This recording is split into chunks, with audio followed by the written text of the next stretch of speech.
യേശുവിൽ ഏറ്റവും സ്നേഹം നിറഞ്ഞ സഹോദരി സഹോദരന്മാരെ, പ്രിയ കുട്ടികളെ, ഈ ദിവസത്തിൻ്റെ ആരംഭത്തിൽ അച്ഛൻ ആശംസിക്കുന്നു നല്ലൊരു ദിവസം. നമ്മുടെ ജീവിതത്തിൽ നന്മ നിറയട്ടെ, തിന്മയെ കീഴടക്കാൻ നമുക്ക് സാധിക്കണം. എങ്കിൽ നമ്മൾ നന്മയിൽ ജീവിക്കാൻ ആഗ്രഹിക്കുമ്പോഴും സന്തോഷത്തിൽ മുന്നേറാൻ ആഗ്രഹിക്കുമ്പോഴും നമ്മുടെ ജീവിതത്തിൽ പലതരത്തിലും സന്തോഷം അനുഭവിക്കാൻ പറ്റാത്ത തരത്തിൽ ദുഃഖവും അതുപോലെ നാശത്തിലേക്ക് നമ്മൾ നയിക്കുന്ന ചില അവസ്ഥ ഉണ്ടാകും. അതൊരു ബന്ധന. നമ്മളിന്ന് ധ്യാനിക്കുന്നു, പ്രാർത്ഥിക്കുന്നു. എങ്ങനെയാണ് നമ്മുടെ ജീവിതത്തിൽ സന്തോഷവും സമാധാനമൊക്കെ നഷ്ടപ്പെടുന്നത്? തിന്മ നമ്മളെ എങ്ങനെ കീഴടക്കും എന്നൊക്കെ നമുക്ക് ധ്യാനിക്കാം, പ്രാർത്ഥിക്കാം. ഇന്ന് നമ്മൾ ചിന്തിക്കുന്നത് പഴയ നിയമത്തിൽ ആസാ രാജാവിനെ കുറിച്ചാണ്. ആസാ രാജാവ് ദൈവത്തിൻ്റെ കൃപയിൽ അനുഗ്രഹത്തിൽ ജീവിച്ച് മുന്നേറിയ വ്യക്തിയാ. എന്നാൽ പിന്നീട് ഈ ആസാ രാജാവിന് 36 വയസ്സായപ്പോൾ തിന്മ കീഴടക്കുന്നുണ്ട്. ഇസ്രായേൽ രാജാവായ ബാഷ ആസാ രാജാവിനെ തോൽപ്പിക്കാൻ വരുന്നു. ആ സമയത്ത് ഇതിനു മുന്നേ ആസാ രാജാവ് ദൈവത്തെയാണ് ആശ്രയിക്കുന്നത്. സ്വന്തം ബുദ്ധി കൊണ്ട് സിറിയ രാജാവിനെ ക്ഷണിച്ചു വരുത്തുന്നു. പോരാത്തതിന് സമ്മാനങ്ങളൊക്കെ ഏറെ കൊടുത്തു. ഈ സമ്മാനം കൊടുക്കാനോ പള്ളിയിലെ നേർച്ചപ്പെട്ടിന്ന് എടുക്കുകയും ചെയ്യുന്നു.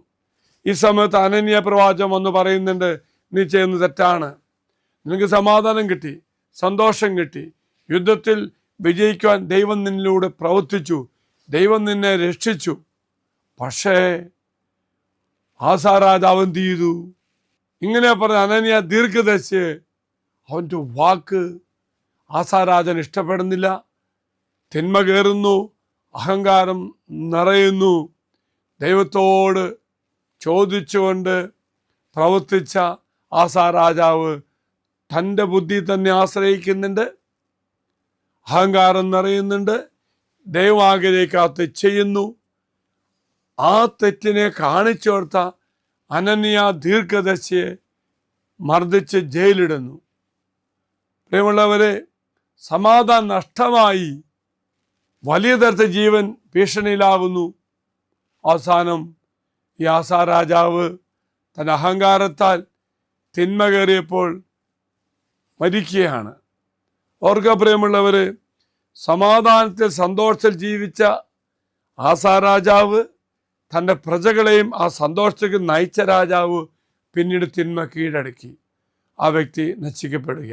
എങ്കിൽ പ്രിയമുള്ളവരെ, തിന്മയെ കീഴടക്കാതെ നന്മയെ ജീവിക്കുവാനും ദൈവത്തോട് ചേർന്ന് ജീവിക്കുവാനും മറ്റു മക്കൾ നമ്മളെ സഹായിക്കാൻ വരുമ്പോൾ അവരുടെ ഉപദേശം നന്മയാക്കൊണ്ട് സ്വീകരിച്ചും ജീവിക്കാൻ നമുക്ക് സാധിക്കും.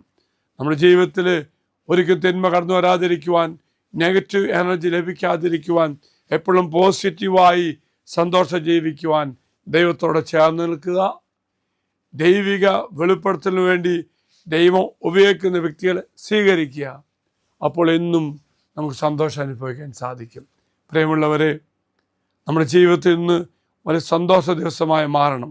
തിന്മ കയറി ദുഃഖത്തിലാത്തുവാൻ ഒരിക്കലും ഇടവരുത്താതെ നന്മ ജീവിക്കാൻ നിങ്ങളെല്ലാവരും കർത്താവ് അനുഗ്രഹിക്കട്ടെ. ഇന്ന വാഗ്ദത്ത പേടകത്തിലേക്ക് നിങ്ങളുടെ നിയോഗങ്ങൾ സമർപ്പിച്ചോളൂ.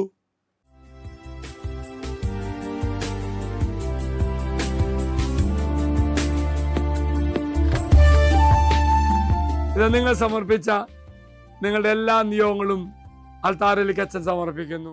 ഈശ്വരാശീർവാദം തരാം. കർത്താവായ ദൈവമേ, ഞങ്ങൾ അനുഗ്രഹിക്കണമേ. എപ്പോൾ നിന്നോട് ചേർന്ന് നിന്നുകൊണ്ട് നന്മയെ ജീവിക്കുവാൻ, നന്മ ജീവിക്കുവാൻ ഞങ്ങളെ സഹായിക്കണമേ. നമ്മുടെ കർത്താവായ ഈശോമിശിഹായുടെ പിതാവായ ദൈവത്തിൻ്റെ സ്നേഹവും പരിശുദ്ധാത്മാവിൻ്റെ സഹവാസവും കൂടെ ഉണ്ടായിരിക്കട്ടെ, ഇപ്പോഴും എപ്പോഴും എന്നേക്കും. ആമേൻ. Praise the Lord.